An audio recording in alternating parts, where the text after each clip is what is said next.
एक दिन फिर अचानक हॉस्टल आ गया। गेट के अंदर लॉन के किनारे रखे लकड़ी के बेंच पर वो दोनों आमने सामने बैठे थे। हवा में खफीफ सी ठंडक थी, मगर इनके दरमियान तनाव की एक गर्म लहर चल रही थी। जहांजेब, मैंने तुमसे पहले भी कहा था, ये ठीक नहीं है। उसकी आवाज में नरमी भी थी और फैसला भी।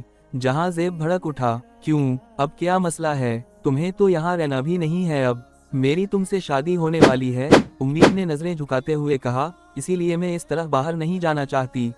जहांजेब ने भारी सांस ली, जैसे जब्त की कोशिश कर रहा हो। तो क्या तुम मुझ पर एतबार नहीं करती?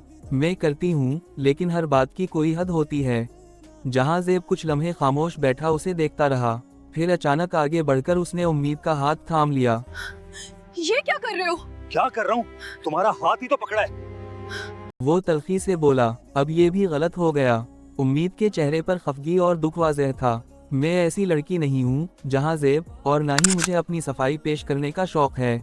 जहांजेब तंजिया हंस पड़ा। 4-5 साल से हॉस्टल में रह रही हो, पता नहीं कितने लोग तुम्हारा हाथ पकड़ चुके होंगे। मेरा हाथ किसी ने कभी नहीं पकड़ा है। मैं काम करती हूँ, मगर इज्जत के साथ। मर्दों के साथ हूँ, मगर हुदूद के अंदर।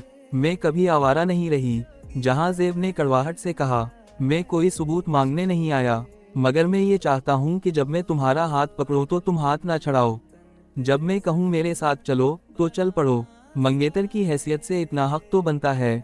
फिर इसकी आवाज़ और सख्त हो गई। जो लड़की दूसरों के साथ इतना वक्त गुजार सकती है, वो अपने मंगेतर के साथ क्यों मसला करती है?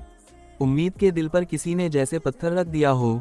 तुम जानते हो जहांजेब, मैं किस घराने से हूँ, मेरे वालिद ने मुझे कैसी तरबियत दी है। फिर तुम्हें मुझ पर शक क्यों है? खानदान, तरबियत, इन सब बातों से कुछ नहीं होता। जहांजेब ने वो बात कही जिसने उम्मीद का दिल काट कर रख दिया। आज़ादी इंसान से कुछ भी करवा देती है। मैं खुद पारसा नहीं हूँ। बाहर रहकर मैंने अपनी मर्जी से जिंदगी गुजारी है। उम्मीद ने दुख से कहा, तुमने जो किया वो तुम्हारा मामला है, मगर मैंने कभी कोई ऐसा कदम नहीं उठाया जिस पर मुझे अल्लाह के सामने शर्मिंदगी हो। गुनाह मेरे लिए गुनाह है, चाहे दुनिया उसे कुछ भी कहे। जहांजेब ने बेपरवाही से जवाब दिया, मजहब बहुत आउटडेटेड चीज़ है। इसे सिर्फ मुनाफिक लोग इस्तेमाल करते हैं। उम्मीद का दिल जैसे रुक गया। जहांजेब रुक कर बोला, तुम बहुत पुराने ख्यालात रखती हो। आज की दुनिया में अखलाकियात नहीं चलती, खुशी चलती है, और खुशी के रास्ते में मजहब की दीवारें नहीं खड़ी करनी चाहिए। फिर वो अपने अंदाज में फैसले सुनाने लगा, मुझे अपनी बीवी में वही बातें चाहिए जो एक लिबरल और ब्रॉड माइंडेड औरत में होती हैं। तुम्हारी शराफत ना मेरे काम आएगी, ना तुम्हें मेरे साथ चलने देगी। तुम इन बातों पर आज बैठकर गौर करो। वो उठा, जेब से फोन निकालकर वक्त देखा और धीरे से बोला, कल उसी वक्त तुम्हें लेने आऊंगा। उम्मीद वहीं बेंच पर बैठी रह गई। हवा चलती रही, मगर उसके दिल में एक अजीब सा खला उतरता जा रहा था। तुम अहमक हो, वो तुम्हें साथ ले जाना चाहता है। चली जाओ, हो सकता है इस तरह उसका गुस्सा ठंडा हो जाए। उम्मीद, मैं समझ नहीं पा रही, वो इतना बदल क्यों गया है। अकीला, तुम जितना उससे बच रही हो, उसकी खफगी इतनी ही बढ़ रही है। एक बंदा अगर किसी से मोहब्बत करे, खास तौर पर उसके लिए दूसरे शहर से आए, और अगला बंदा साथ चलने पर तैयार ना हो, तो गुस्सा तो आएगा। जहाँ मोहब्बत होती है ना, वहाँ ऐसी जिद्दें नहीं की जाती। मैंने तो कोई गलत बात नहीं की, बस हद के अंदर रहना चाहती हूँ। अगले माह तुम्हारी उससे शादी होने वाली है।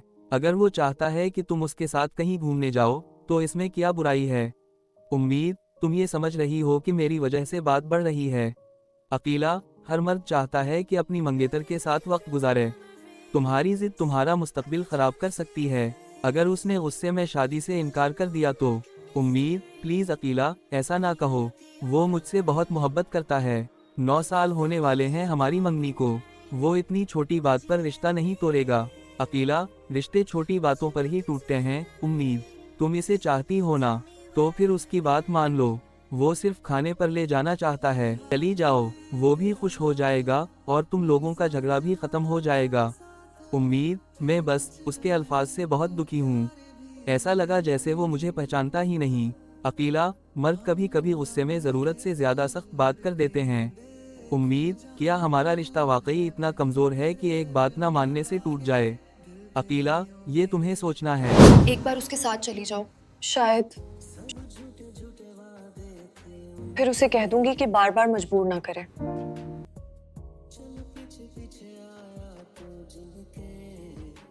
अगले रोज दोपहर को जहां ज़ेब मैं आ रही हूँ। मगर सुन लो, दोबारा कभी मुझे इस तरह अपने साथ चलने पर मजबूर मत करना। जहां ज़ेब ठीक है यार, मैं आइंदा नहीं कहूँगा, मगर अब तुम्हें मेरे साथ चलना है। और प्लीज बहुत अच्छी तरह से तैयार होना, मैं तुम्हें अपने साथ पर्ल कॉन्टिनेंटल ले जाना चाहता हूँ। लेकिन अब इनकार भी अजीब लगेगा। जहां ज़ेब कार की फ्रंट सीट पर बोझल कदमों से बैठी उम्मीद को देखता है। जहां ज़ेब, यार अब मूड भी ठीक कर लो, इतनी खूबसूरत लग रही हो मगर चेहरे पर 12 बजे हुए हैं। यूं लग रहा है जैसे तुम मेरे साथ किसी तज़ियत के लिए जा रही हो। उम्मीद दिल ही दिल में शर्मिंदा होती है, बाप की आवाज़ इसके कानों में गूंजती है। उम्मीद खुद से, अगर आज डैडी जिंदा होते तो क्या फिर भी मुझ में इतनी हिम्मत होती कि मैं सबकी नज़रों में धूल झोंककर उस शख्स के साथ बैठी होती। आइसक्रीम खाने के बाद कैंट की सुनसान सड़क पर कार रुकती है। उम्मीद, जहां ज़ेब, मुझे हॉस्टल वापस छोड़ दो, 11 बजे के बाद हॉस्टल में कोई मुझे दाखिल नहीं होने देगा। जहां ज़ेब, तुम्हें परेशान होने की ज़रूरत नहीं, मैं खुद हॉस्टल की इंतज़ामिया से बात कर लूँगा। उम्मीद, बरहम लहजा, क्या हमने काफ़ी तफरी नहीं कर ली? अब इस तरह आवारागर्दी करने से बेहतर है तुम मुझे हॉस्टल छोड़ आओ। जहां ज़ेब, यार तुम ख्वामख्वा परेशान हो रही हो, कहा ना छोड़ आऊँगा। जहां ज़ेब स्टीरियो का वॉल्यूम तेज कर देता है और कार एक तारीख सड़क पर पार्क कर देता है। वो उम्मीद के कंधे पर हाथ रखता है। उम्मीद, खौफ की लहर। जहां ज़ेब, उम्मीद, गाड़ी यहाँ क्यों रोक दी? जहां ज़ेब डैशबोर्ड से केन निकालता है और दोबारा उम्मीद पर बाजू फैला लेता है। जहां ज़ेब पुरसुकून मुस्कुराहट, मैं कम अज कम आज रात तुम्हें वापस छोड़ आने का कोई इरादा नहीं रखता। उम्मीद खामोश रहती है, फिर उसे केन की तरफ बढ़ते देखकर। जहां ज़ेब, तुम भी ड्रिंक करो। उम्मीद हाथ से केन दूर करते हुए बुलंद आवाज, जहां ज़ेब, मुझे फौरी तौर पर वापस छोड़ आओ। जहां ज़ेब, मैंने कहा ना, कम से कम आज रात में तुम्हें वापस छोड़कर नहीं आऊँगा। यहाँ से तुम मेरे साथ उस होटल चलोगी जहाँ मैं ठहरा हूँ, फिर कल तुमको मैं वापस छोड़ आऊँगा। उम्मीद गुस्से से, तुम पागल हो गए हो, मैं तुम्हारे साथ नहीं जाऊंगी। तुम मेरे साथ आ चुकी हो, कहीं नहीं जा सकती। ड्रामा बंद करो, आवाज निकाली तो अच्छा नहीं होगा, चीखना है। हम यहीं रहेंगे। उम्मीद दरवाजा खोलकर निकलने की कोशिश करती है, जहां ज़ेब उसे खींचकर थप्पड़ मारता है। जहां ज़ेब, कोई ड्रामा करने की जरूरत नहीं है, अगर तुमने मेरे साथ कोई बदतमीजी की तो मैं चलाऊंगी। जहां ज़ेब गुस्से से, तुम चलाओ। जहां ज़ेब गाड़ी स्टार्ट कर देता है। अब क्या करोगी? चलती गाड़ी से छलांग लगाओगी? मैं उन्हें कहूंगा तुम मेरी बीवी हो, इनकार किया तो अंजाम अच्छा नहीं होगा। करख्त आवाज, क्या कर रहे हो तुम दोनों गाड़ी के अंदर? जहां ज़ेब आवाज पुरसकून करते हुए, हम दोनों मियाँ बीवी हैं।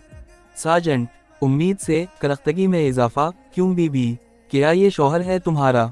उम्मीद खामोश रहती है। सार्जेंट जहां ज़ेब को बाहर निकलने का इशारा करता है। बीवी के साथ सड़क पे शराब पी रहे थे, शाबाश। सार्जेंट उम्मीद को पिछली सीट पर जाने को कहता है। हेडक्वार्टर पहुंचकर उम्मीद को एक अलग कमरे में बिठाया जाता है। बताओ, जहां ज़ेब कौन है? तुम्हारा उससे क्या ताल्लुक है? सर, उम्मीद गुमसुम ऑफिसर को देखती रहती है। ऑफिसर, फौजी से, इसे पानी लाओ। उम्मीद पानी पीती है। जैसे ही होश में आती है, वो कांपती आवाज में बताना शुरू कर देती है। मैं सच बता दूंगी। फिर घंटी बजाता है। ऑफिसर फौजी से, इस लड़की से उसका पता पूछकर छोड़ दो। उम्मीद हैरानी, क्या वाकई ये लोग मुझे छोड़ रहे हैं? ऑफिसर, आइंदा मुहतात रहिएगा, इस तरह रात के वक्त मंगेतर के साथ जाना भी मुनासिब नहीं होता। उम्मीद बेयकीनी के आलम में बाहर निकलती है।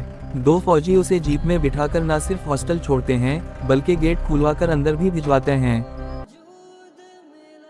अगर आपको ईमान, उम्मीद और मोहब्बत की ये किस्त पसंद आई है तो हमारे चैनल लव विद स्टाइल को लाइक और फॉलो जरूर करें।